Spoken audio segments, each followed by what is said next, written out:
हैं आप उन्हें कम्युनिकेट करें। 5 से 6 मिनट हो चुके हैं आपका वेट करते हुए, स्टिल मेरे पास 23 स्टूडेंट्स शो हो रहे हैं, तो जल्दी से ज्वाइन कर लें।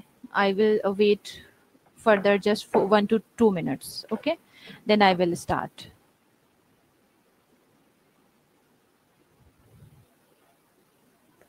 जी बेटा, मैं बोल नहीं रही थी because I was waiting for you कि आप लोग आ जाएं। स्ट्रेंथ कुछ मेरे पास हो जाए तो फिर हम स्टार्ट करें अपना कोर्स।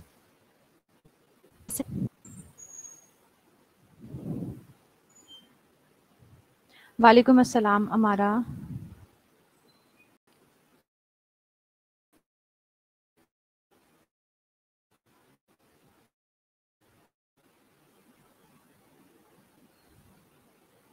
ओके जी, किसी आज पता है कौन सा कोर्स स्टार्ट होने लगा है हमारा BSN सेकेंड ईयर के साथ? आज कौन सा कोर्स है? To no.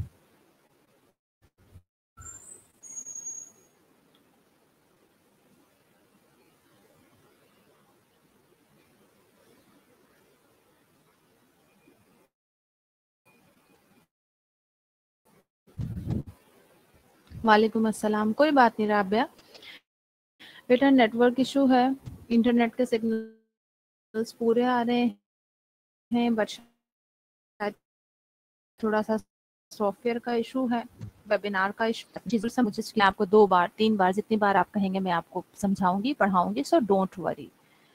ओके जी, गुड। पता है स्टूडेंट्स को नर्सिंग एथिक्स। जी बिल्कुल, नर्सिंग एथिक्स हमारा जो है आपका BSN सेकेंड ईयर का सब्जेक्ट है, जिसे आज हमने स्टार्ट करना है, और इंशाल्लाह एवरी फ्राइडे 9 to 11 2 लेक्चर्स होंगे, ठीक है जी, नर्सिंग एथिक्स के। कुछ आइडिया है कि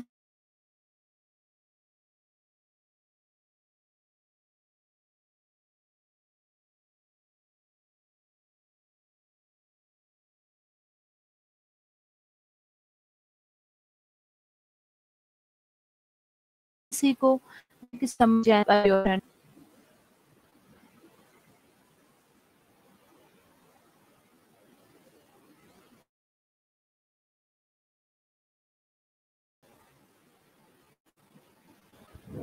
जी गुड मॉर्निंग। मैंने क्वेश्चन किया किसी स्टूडेंट को नर्सिंग एथिक्स का कुछ आइडिया है कि ऊपर है?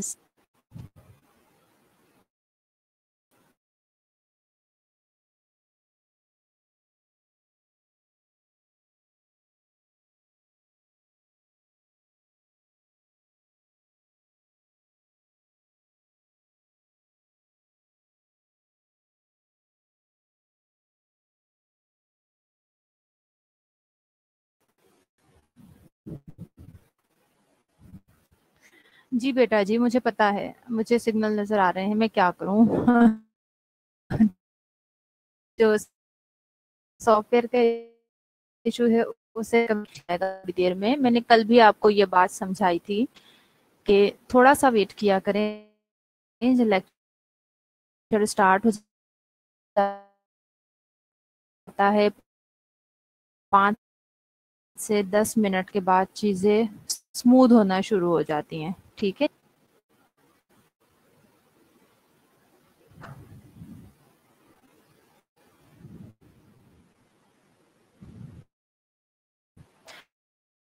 जी, nursing ethics mean rules about nursing profession. Mahko Nisa ने आंसर किया है, गुड। अच्छी आपकी अपनी पर्सन है, नर्सिंग प्रोफेशनल है कि हम इसमें इसे डिस्कस करेंगे। कोड ऑफ एथिक्स, गुड, आपने भी सही जवाब दिया। राबिया बेटा क्या करते हैं, देखें ये तो ऐसा नहीं है, आई विल नॉट, बिल्कुल कोई फायदा ही नहीं हो रहा। अल्हम्दुलिल्लाह I have been teaching for last 3 months to post RN first year. उनकी आप लोगों से पहले उनकी ऑनलाइन क्लासेस स्टार्ट हुई थी और अल्हम्दुलिल्लाह they have completed their nursing ethics subject with me, and आज जो टाइम है थोड़ा सा साथ साथ चलते रहते हैं। अब उसकी हूँ आपके कांटेक्ट में।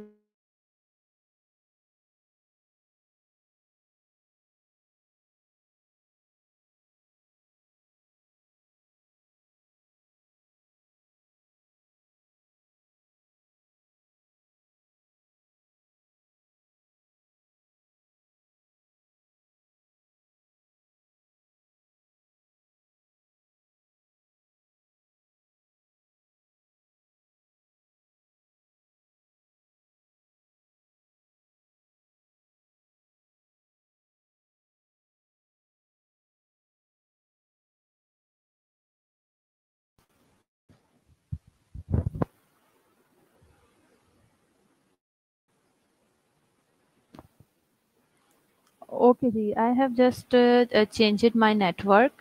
होप सो कि अब आवाज़ आ रही है मेरी, बिकॉज अभी सिग्नल्स भी इम्प्रूव हुए हैं वेबिनार जैम के। अब आवाज़ आ रही है आप लोगों को मेरी?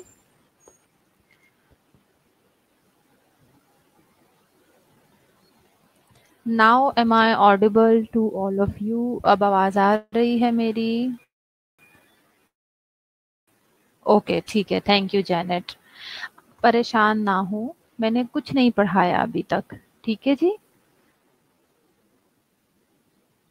ओके अब हम स्टार्ट करते हैं। स्टूडेंट भी बहुत हो गया वेट, और आपसे थोड़ी सी डिस्कशन भी हो गई, आपकी क्वेरीज, आपकी जो चीज़ें हैं उनके बारे में भी हमने डिस्कस कर लिया। अच्छा जी, नर्सिंग एथिक्स आपका सब्जेक्ट है। आपसे क्वेश्चन किया था, एक दो स्टूडेंट्स ने जवाब दिया कि it is about code of ethics, it is about nursing profession के जो रूल्स एंड रेगुलेशंस होते हैं उन्हें हम डिस्कस करते हैं इसमें, ठीक है जी।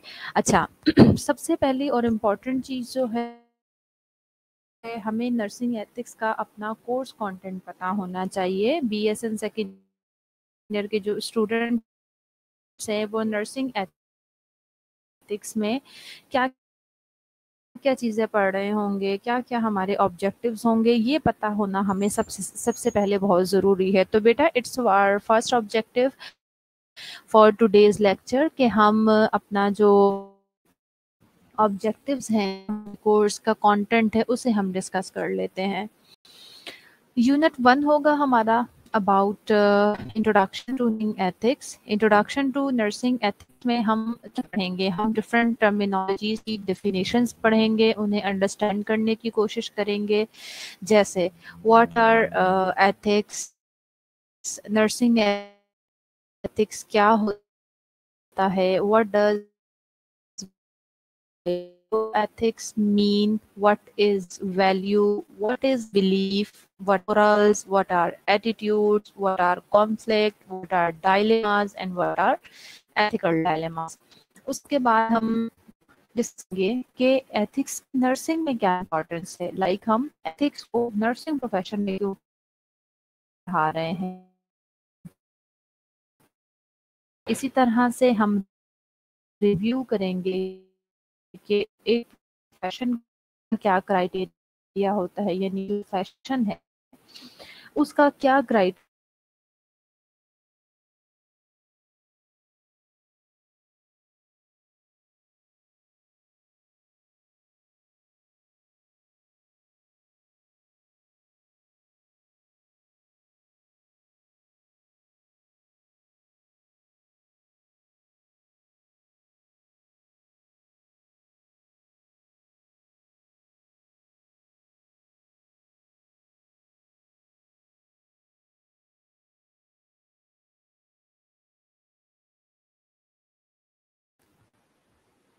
ओके जी, वैल्यू सेट में भी हमने सबसे पहले डेफिनेशन पढ़नी है, वैल्यू क्या होती है, वैल्यू क्लेरिफिकेशन क्या होती है।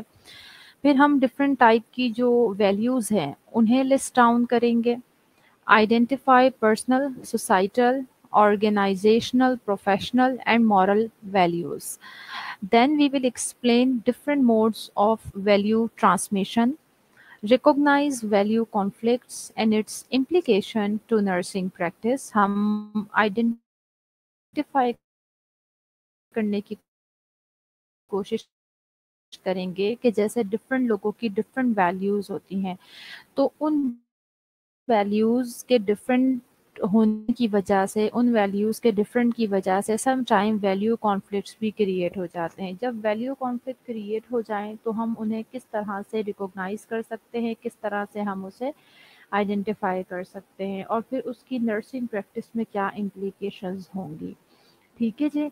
And then we will list the advantages of value clarification in nursing profession. सिर्फ ये नहीं है कि जो वैल्यूज़ हैं उनका कॉन्फ्लिक्ट क्रिएट हो गया तो हमने सिर्फ और सिर्फ अ, रामीन बिल्कुल स्लाइड्स भी हैं आज लेक्चर में, लेकिन इस वक्त मैं आपके साथ कोर्स कंटेंट डिस्कस कर रही हूँ ना। कोर्स कंटेंट सारा डिस्कस कर लें, आपको पता ही नहीं होगा कि आपने नर्सिंग एथिक्स के सब्जेक्ट में क्या क्या पढ़ना है, then how we will be able to further go on with our subject. इसलिए मैं फ़िलहाल पहले आपके साथ सारा कंटेंट डिस्कस करूँगी। वी हैव 2 आवर्स टुडे, उसके साथ ही हम अपना यूनिट 1 स्टार्ट कर देंगे। अच्छा जी, एडवांटेज मैंने बताया कि अगर वैल्यू कॉन्फ्लिक्ट किसी किस्म के, हमने ये भी देखना है कि हमने उन्हें क्लैरिफाई किस तरह से करना है और उन्हें क्लैरिफाई करने से जो हमें एडवांटेजेस नर्सिंग प्रोफेशन में मिल सकते हैं उन्हें भी लिस्ट डाउन करेंगे हम। ठीक है जी। अच्छा, उसके बाद हमारा नेक्स्ट ऑब्जेक्टिव होगा डेवलप प्रोफेशनल वैल्यूज। इन सारी चीज़ों को देखना, क्या होती हैं क्या नहीं होती, उनके कॉन्फ्लिक्ट्स क्या होते हैं, उनकी जो वैल्यूज़ की क्लैरिफिकेशन है उसके क्या एडवांटेज है। उसके साथ साथ हमने ये भी देखना है कि हम अपने प्रोफेशन की जो कुछ वैल्यूज़ हैं उनको किस तरह से डेवलप कर सकते हैं। देखिए, हर घर में ऐसा ही होता है ना, इवन हम अपने घर में भी रहते हैं तो हमारे कुछ रूल रेगुलेशन होते हैं, हमारी कुछ वैल्यूज़ होती हैं, हमारे पेरेंट्स की कुछ वैल्यूज़ होती हैं जिन्हें हमें फॉलो करना होता है। Same is the case with our profession. हमें अपनी प्रोफेशनल वैल्यूज़ का भी उसी तरह से ख्याल रखना होता है और अपनी प्रोफेशनल वैल्यूज़ को हमने डेवलप करना होता है। Discuss implication of nursing care ethics in diverse society. फिर उसके बाद हम ये डिस्कस करेंगे कि what are the implications of nursing care ethics. ये जो नर्सिंग केयर प्रोवाइड करते हुए पेशेंट्स को एथिक्स का क्या रोल है डिफरेंट सोसाइटीज़ में। डाइवर्सिटी का क्या मतलब है कि डिफरेंट सोसाइटीज़ हैं जिनके डिफरेंट कल्चर्स हैं, उन सोसाइटी में जो नर्सिंग नर्सिंग एथिक्स जो यानी पेशेंट जब हम नर्सिंग केयर प्रोवाइड करते हैं, I think I should upload the slides because कुछ स्टूडेंट्स मेरी बात बिल्कुल अंडरस्टैंड नहीं कर पा रहे हैं that what is the reason for slides not being displayed by me. I am just discussing course content with you, but students are not understanding, so I should upload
उसके बाद हमारा यूनिट 3 होगा जिसे हमने डिस्कस करना है। Unit 3 होगा about ethical principle and theories. इसमें क्या क्या ऑब्जेक्टिव्स होंगे, क्या क्या चीज़ें हमें कवर करनी होंगी इसमें।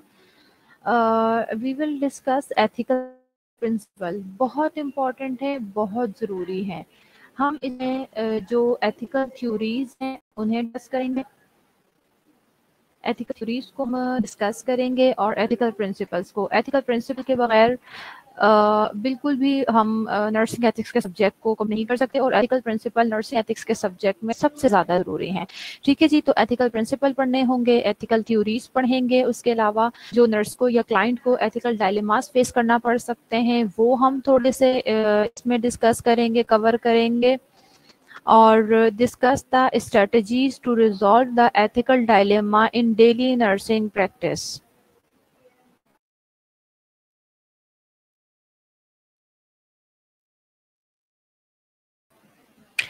ठीक है जी, हम कर सकते हैं नर्सिंग प्रैक्टिस उन्हें हम ये जो डिफरेंट स्टेप्स होते हैं। ठीक है जी,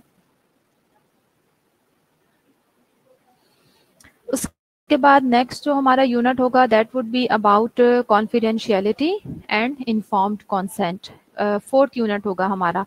उसमें हमने सबसे पहले डिफाइन करना होगा कि कॉन्फिडेंशियलिटी क्या होती है और इन्फॉर्म्ड कंसेंट क्या होता है। फिर हमने कॉन्फिडेंशियलिटी और इन्फॉर्म्ड कंसेंट की इम्पोर्टेंस को डिस्कस करना है कि वो क्यों ज़रूरी है।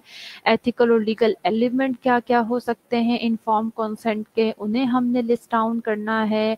फिर इन्फॉर्म कंसेंट का प्रोसेस क्या होता है, यानी पूरा हमने इन्फॉर्म कंसेंट का जो प्रोसेस है उसे डिस्कस करना है। After that we will discuss के नर्सेस की रोल्स और रिस्पॉन्सिबिलिटीज़ क्या होती हैं। इन्फॉर्म कंसेंट हमने जिस तरह से पेश वो हम डिस्कस करेंगे। देन वी विल डिस्कस के what are the implications of case consultation in nursing ethics, यानी जो नर्सिंग एथिक्स है उसके अंदर कोई अगर हमारे पास ऐसा केस आ जाता है जिसमें हमें इन्फॉर्म कंसेंट लेना पड़ना है तो क्या कंसल्टेशन होनी चाहिए, यानी इन्फॉर्म कंसेंट कौन साइन करवाएगा, कौन कौन लोग उसमें इन्वॉल्व होंगे, विटनेस कौन होगा, इन सारी चीज़ों को हम डिस्कस करेंगे। अच्छा, कोर्स कंटेंट जो मैं आपके साथ शेयर कर रही हूँ बेटा, समझ आ रहा है सबको? ऐसा तो नहीं है कि बस मैं बोलती जा रही हूँ और आप लोगों को कुछ भी समझ नहीं आ रही? अगर ऐसा कुछ है तो मुझे बताइए।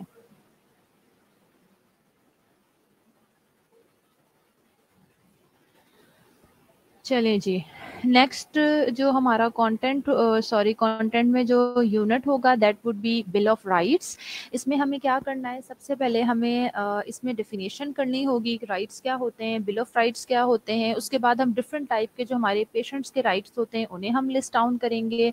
उसके बाद नर्सिस का रोल इसमें हमने राइट डाउन करना है कि जो हमारे बिल ऑफ राइट्स हैं, पेशेंट के जितने भी राइट्स हैं वो तो ठीक है हमें पता लग गए, लेकिन सिर्फ और सिर्फ बेटा राइट्स का पता लग जाना इज़ नॉट इनफ।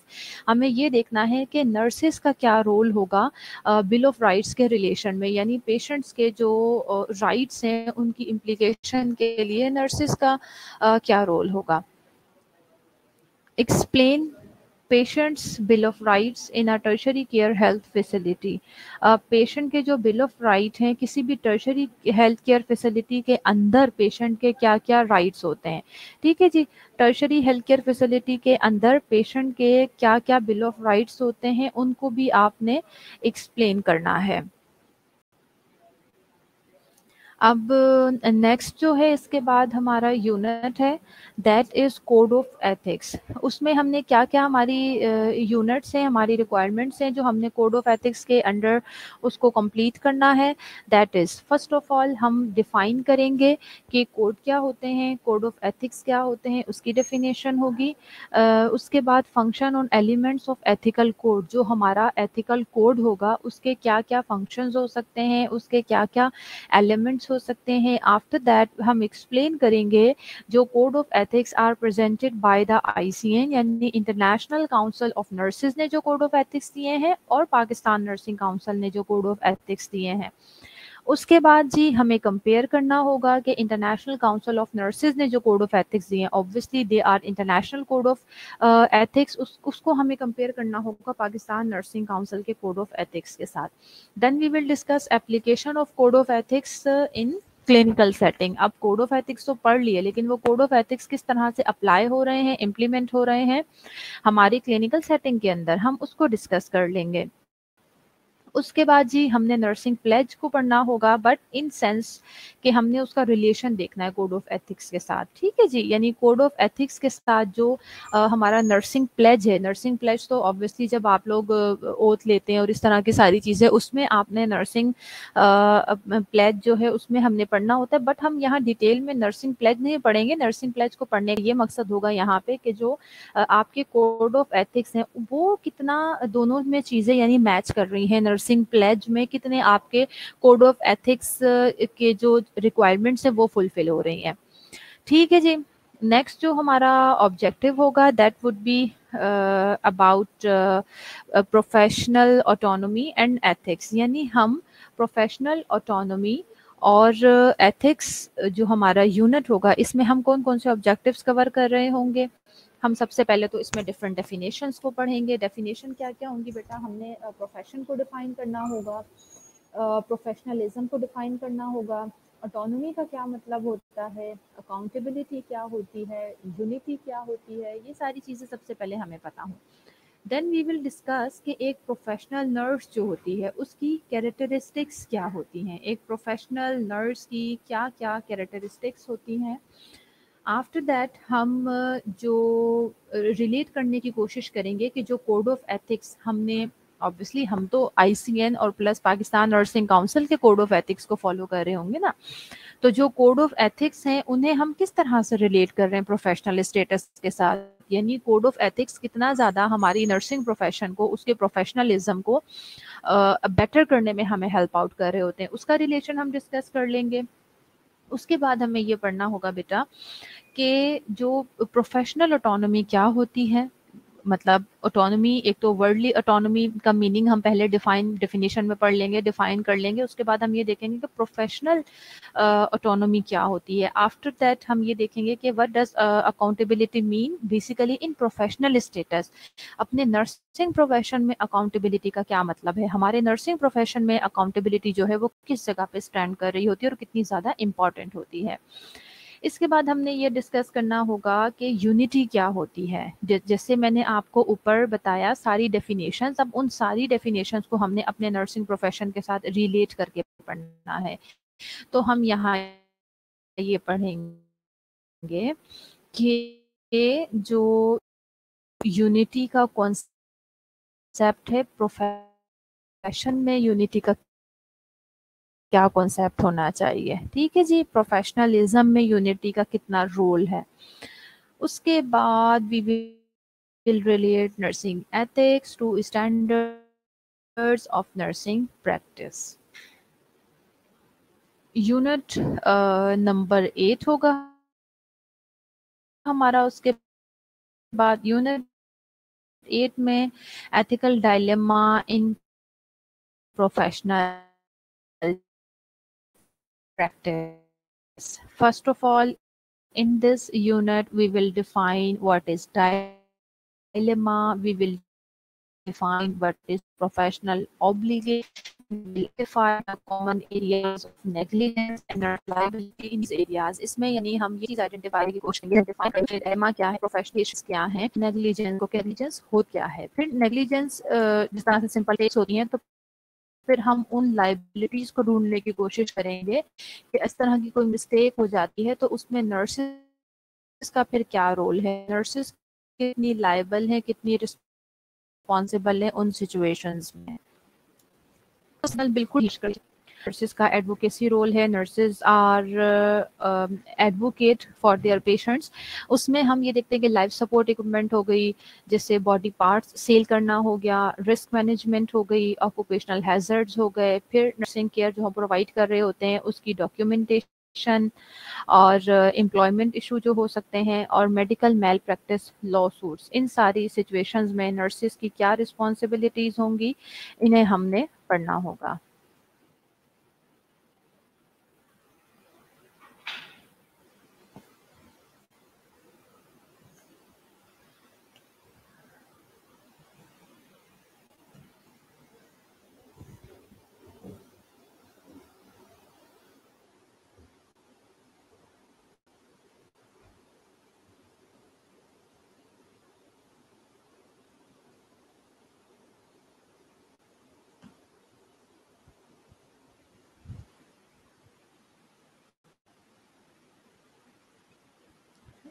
समर क्या अच्छा लग रहा है सुनने में बेटा? स्टूडेंट कह रहे हैं हमें आवाज नहीं आ रही।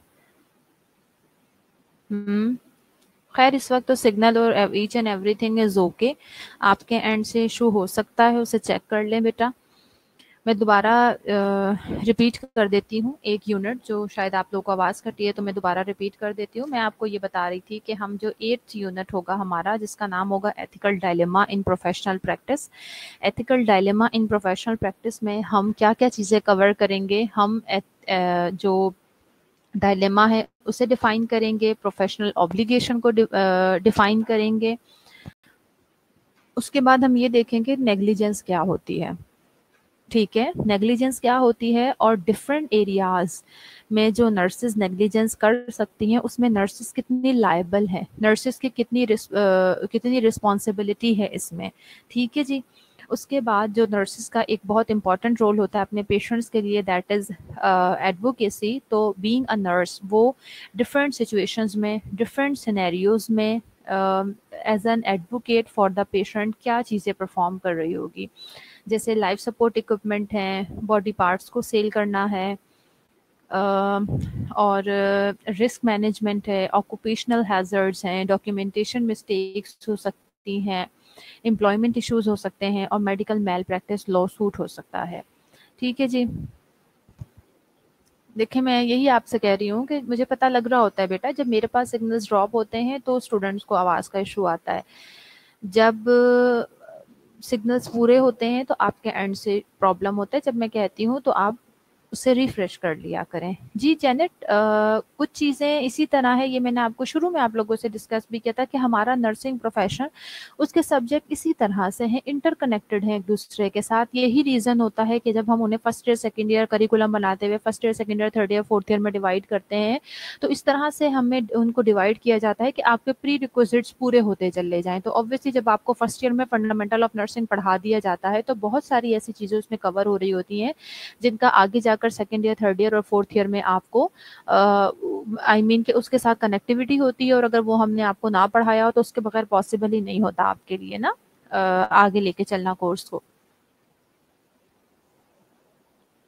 चले जी, लास्ट हमारा जो यूनिट होगा दैट वुड बी यूनिट 9। उसका नाम होगा international health organization and nursing organizations. International health organizations and nursing organizations में जो हमारे ऑब्जेक्टिव्स होंगे, first of all we will identify different nursing organizations all over the world. Then we will discuss the function of ICN, which is International Council of Nursing. उसके functions हम discuss कर लेंगे। उसके बाद जी हमने वर्ल्ड हेल्थ ऑर्गेनाइजेशन का जो role है, वर्ल्ड हेल्थ ऑर्गेनाइजेशन का रोल डिस्कस करना है। Then we Pakistan nursing association federation and council, फिर हम Pakistan nursing association, Pakistan nursing, basically Pakistan nursing association हैं, उन्हें हम डिटेल में डिस्कस कर लेंगे। सो ये हमारे 9 ऑब्जेक्टिव्स होंगे जो हम इंशाल्लाह नर्सिंग एथिक्स के सब्जेक्ट्स में जो है कवर कर रहे होंगे। हमारा बेसिकली मकसद क्या है, कुछ क्लिनिकल ऑब्जेक्टिव होंगे आपको नर्सिंग एथिक्स। ऑब्वियसली आप जब क्लिनिकल साइड पे जाते हैं काम करने के लिए, तो बेटा नर्सिंग एथिक्स तो ऐसा सब्जेक्ट है कि उसको आप अलग से, यानी आप ये नहीं कह सकते कि आप नर्सिंग एथिक्स से तो बिल्कुल भी अलग हो ही नहीं सकते ना, वो तो ऐसा सब्जेक्ट है कि नर्सिंग एथिक्स से आप बिल्कुल भी अलग नहीं हो सकते हैं। तो आप जब वार्ड एरिया में काम करने के लिए जाएंगे तो हम थोड़ा सा क्लिनिकल ऑब्जेक्टिव भी अपने पढ़ लेते हैं कि आपको नर्सिंग एथिक्स का सब्जेक्ट पढ़ाने का मकसद क्या है। नर्सिंग एथिक्स का जो सब्जेक्ट पढ़ाने का मकसद है, जो हमारे क्लिनिकल ऑब्जेक्टिव है related to the nursing ethics, वो हमें पता होने चाहिए। वो क्या है? हम इसलिए आपको नर्सिंग एथिक्स का सब्जेक्ट पढ़ा रहे हैं कि लर्नर्स अप्लाई कर सकें एथिकल कॉन्सेप्ट्स को इन क्लिनिकल सेटिंग। यानी जब आप fundamental of nursing, adult health nursing, advance concept of nursing और कम्युनिटी हेल्थ नर्सिंग के जो सब्जेक्ट के अंडर जब आप वार्ड्स में जाते हैं ड्यूटीज़ परफॉर्म करने के लिए, तो वहाँ पे आप इन्हें अप्लाई कर सकें। देन आप डेमोन्स्ट्रेट कर सकें are the different characteristics of a professional nurse. एक प्रोफेशनल नर्स की जो कैरेक्टरिस्टिक्स होती हैं, एक प्रोफेशनल नर्स को जिस तरह का होना चाहिए, आप वो डिमॉन्स्ट्रेट कर सकें, अपनी प्रोफेशनलिज्म शो कर सकें जब आप वार्ड एरियाज़ में ड्यूटीज़ परफॉर्म कर रहे हों। इसके अलावा you will be able to explore and demonstrate respect towards the patient, families, their values, their believes and the clinical setting. अगर आपने नर्सिंग एथिक्स को पढ़ा होगा, आपको पता होगा नर्सिंग एथिक्स क्या है, तो आप अ, जो फैमिलीज वहाँ मौजूद होंगी, जो पेशेंट्स वहाँ मौजूद होंगे, उन फैमिलीज के पेशेंट्स की जो वैल्यूज होंगी, उन सबको आप रिस्पेक्ट कर सकेंगे, रिगार्ड दे सकेंगे। अ, इसी तरह से आप अपने अंदर प्रोफेशनल वैल्यूज को डेवलप कर सकेंगे। एक और ऑब्जेक्टिव हमारा ये है that you will be able to integrate the nursing code of ethics and ethical principle in clinical setting, यानी वार्ड एरिया में जब आप जाएंगे, काम करेंगे, तो you will be able to आप एथिक्स एथिकल प्रिंसिपल्स को वहाँ पे क्लिनिकल सेटिंग में के साथ integrate able to observe the process in clinical setting. जब आपने कॉन्सेंट प्रोसेस पढ़ा हो, आपको पता होगा कॉन्सेंट बेसिकली क्या होता है, आपको पता होगा कि कॉन्सेंट की क्यों जरूरी है, किसको कॉन्सेंट लेना चाहिए, किसको विटनेस होना चाहिए, किसकी रिस्पॉन्सिबिलिटी है कॉन्सेंट लेना। तो ये सब आपको जब पता होगा, then you will be able to perform all these things in the clinical setting.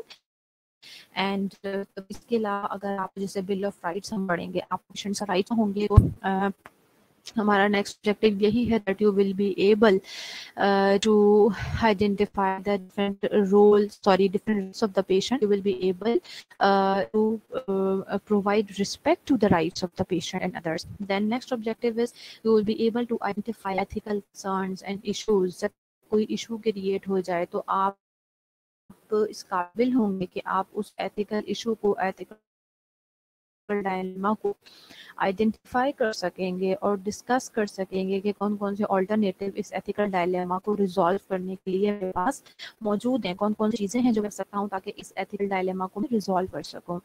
और that is about practice standard format for documentation of nursing care, यानी इसमें ज़रूरी डॉक्यूमेंटेशन बहुत इम्पोर्टेंट है। लेकिन अगर आप इसको पढ़ेंगे, नर्सिंग एथिक्स को पढ़ेंगे, then you will be able कि आप अपनी जो होंगे कि आप डॉक्यूमेंटेशन को प्रॉपर में वार्ड एरिया में रखेंगे। I tried to upload the presentation, in fact पढ़नी नहीं थी अभी, हमने नेक्स्ट लेक्चर में ही पढ़ेंगे, but unluckily I don't know, शायद कोई इशू आ रहा है इसमें, काफ़ी देर से ये जस्ट मूव कर रहा है लेकिन अपलोड नहीं कर सके। बट इंशाल्लाह अभी तो हम कोर्स कंटेंट ही डिस्कस कर रहे थे, नेक्स्ट जो हमारा लेक्चर होगा उसमें हम पीपीटी ही अपलोड करेंगे और इंशाल्लाह हम नेक्स्ट पढ़ेंगे। अच्छा जी, यहाँ तक चीज़ें हो गई। अब थोड़ी सी चीज़ें, अच्छा ये तो कंटेंट आपके से डिस्कस कर लिया, आपको तमाम यूनिट्स बता दिए, यूनिट का एक एक ऑब्जेक्टिव आपको क्लियर कर दिया कि क्या क्या यूनिट के अंदर ऑब्जेक्टिव्स होंगे जो हम फुलफिल कर रहे होंगे। अभी कोई कोर्स कंटेंट से रिलेटेड कोई बात पूछना चाहते हो, आपको कोर्स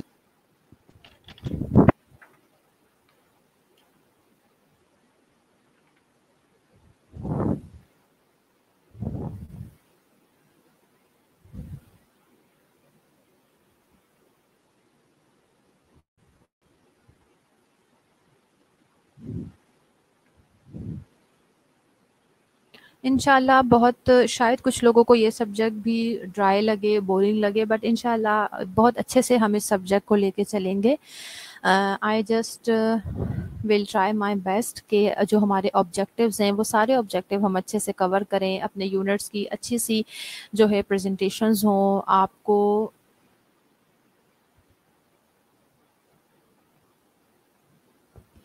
अच्छा उरूज, आपका ये ऐसा ये आपके व्यूज़ हैं वैसे। अल्हम्दुलिल्लाह सब स्टूडेंट्स के यही व्यूज़ होते हैं कि मैम आपका लेक्चर बहुत स्मूथ चलता है। आई डोंट नो कि आप लोगों के साथ इस तरह का बैड एक्सपीरियंस क्यों हो रहा है, बट क्या कह सकती हूँ मैं जो चीज़ ट्राई कर सकती हूँ, I am using my personal internet just because of the students, के स्टूडेंट्स को कोई प्रॉब्लम ना हो। और अब जो मैं अपने एंड से कर सकती हूँ वो यही कर सकती हूँ। जो सॉफ्टवेयर है बेसिकली वेबिनार जैम जिस पे लेक्चर हो रहा होता है, उसका मैं कुछ नहीं कर सकती, वो मेरे हाथ में नहीं है। वो मैं अपनी प्रॉब्लम, जो अपने इश्यूज होते हैं वो आगे एडमिन को फॉरवर्ड कर सकती हूँ, मैं वो फॉरवर्ड कर देती हूँ, वो उनके हाथ में है। लेकिन जो इंटरनेट है वो तो मैं अपना पर्सनल यूज़ कर रही हूँ, जस्ट इसलिए कि बार बार स्टूडेंट्स को ये कंप्लेन ना हो कि मैम, लाइक ऑब्वियसली यहाँ का वाईफाई बहुत सारे लोग इस्तेमाल कर रहे होते हैं, तो एक प्रॉब्लम हो सकती है ना, एक वाईफाई को बहुत सारे लोग इस्तेमाल कर रहे हो। तो मैं अपने एंड से आप लोगों के लिए यही कर सकती हूँ, वो मैं कर रही हूँ। तो देख लेते हैं अब ये बाकी जो वेबिनार के इश्यूज हैं ये भी रिजॉल्व हो जाए।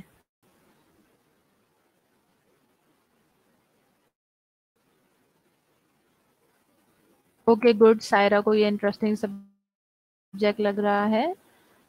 जी राबिया, ऐसा ही है, नेटवर्क इशू होते हैं। अच्छा फिजा, ठीक है।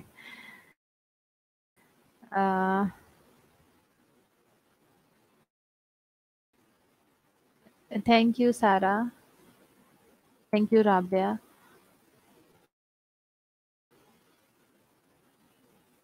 Thank you Mahkun Nisa,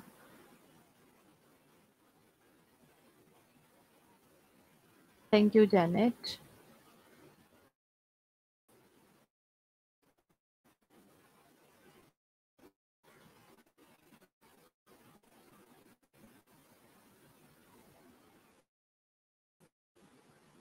yes Nafisa, you are right. Nursing का बिल्कुल, इसमें बहुत सारे, अभी जब हम पढ़ना शुरू करेंगे तो बिल्कुल ये सारी आपको यही बताया, ऑब्जेक्टिव आधार जिसका यही मकसद था। फिर हम साथ साथ बड़ा इंटरेक्टिव किस्म का सब्जेक्ट होगा अगर आप लोग इंटरेस्ट लेंगे तो इसमें यही हमारे पास चीज़ें होंगी डिस्कस करने के लिए कि हमने सिर्फ और सिर्फ बुकिश चीज़ें नहीं पढ़नी इस सब्जेक्ट में। इस सब्जेक्ट में हमने उन सारी चीज़ों को वार्ड एरिया में कितनी वो इम्प्लीमेंट होती हैं, हमारे यहाँ कितनी इम्प्लीमेंट होती हैं, कितनी आउट ऑफ कंट्री इम्प्लीमेंट होती हैं। एक तो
अच्छा, मैं यही आपको बता रही थी कि हम ये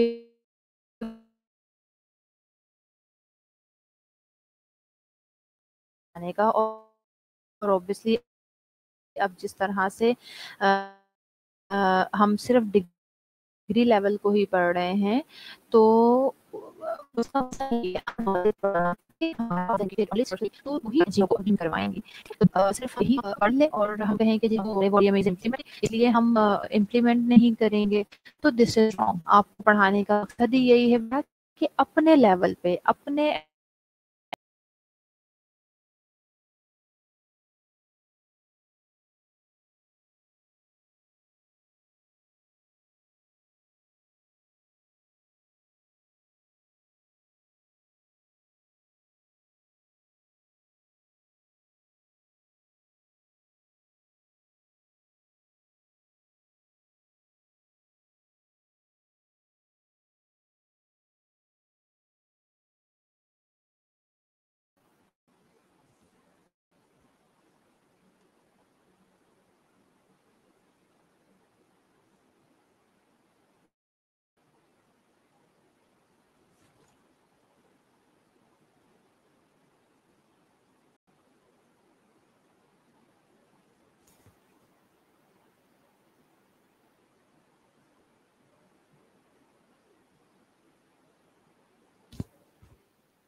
चलें जी, कोर्स कंटेंट कंप्लीट हो गया है। अब जो 10-15 मिनट हैं इसमें मैं आपकी अटेंडेंस मार्क करूंगी। सबको पता है ना अटेंडेंस मार्क करवाने का क्या उसूल है, क्या रूल है? तो अब आप लोग अपनी अटेंडेंस मार्क करवाना शुरू करें।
जैनब रिजवान, आपका रोल नंबर बेटा 49 है। ठीक है, करेक्ट कर लें, जैनब रिजवान 49।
ये स्टूडेंट बेटा ज़ेब, ज़ेबुन्निसा नाम है ना आपका पूरा? ज़ेब जो लिखा हुआ होता है, ज़ेबुन्निसा है पूरा नाम?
बेटा फिजा मुनीर, आपका रोल नंबर 52 है, ठीक है जी, 52।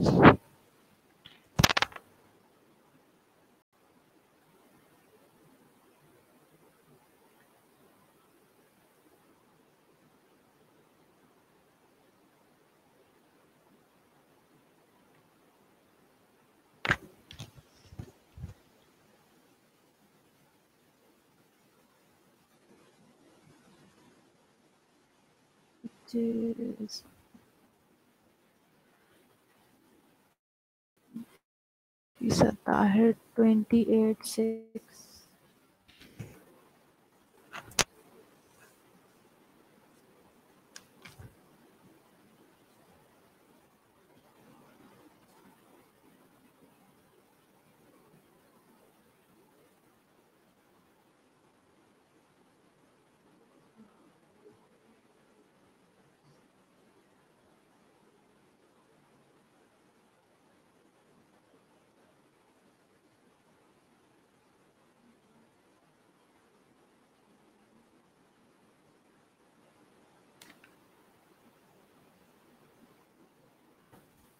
तो ये जो अटेंडेंस हो रही है ये ब्रेक नहीं है?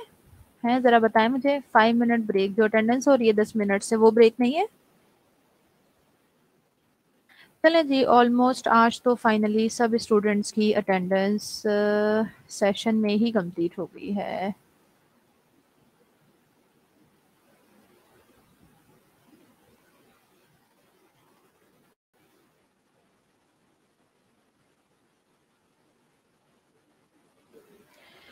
जी बेटा जी, अटेंडेंस हो गई है। चलें, अभी तकरीबन 5 मिनट हैं, 5 मिनट बाद दोबारा हम आपको ज्वाइन करते हैं, ब्रेक का फिर सोचेंगे, ठीक है जी।